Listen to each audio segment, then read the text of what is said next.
Solar, of course, is really about how you use your farmland.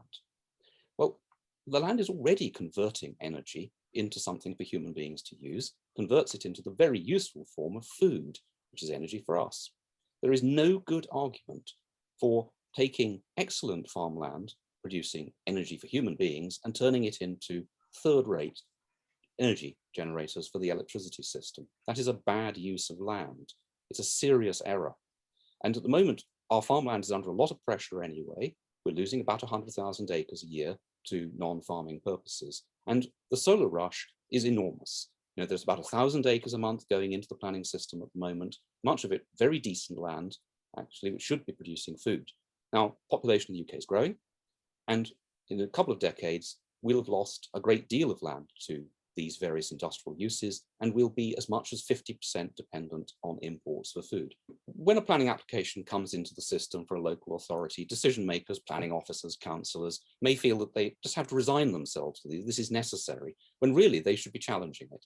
And they're saying, well, actually, it doesn't make sense locally. It's very damaging. It's not really what we want to do with our land. And actually, they should be saying, does this really make sense at the national level? Have decision makers in London got this right?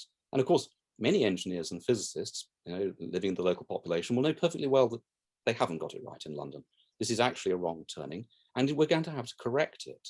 At some point, all these things will have to go because they don't deliver low carbon energy at a sufficiently low price and cost to the consumer to actually be sustainable in the long term. People will look at our solar pictures of our solar farms and our wind farms in the future, and they will say, what were those people thinking of?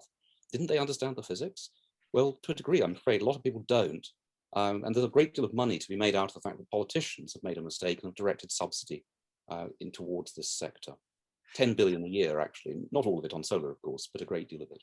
And of course, there are alternatives. We don't have to do it like this. Gas to gas and nuclear is a perfectly viable way of reducing emissions. You won't get net zero by 2050, it's too late for that. But I think it's really time for local decision makers to start speaking up and say, yes, we know it's national policy, but have you got it right? Because on the ground, we really don't think it's making sense.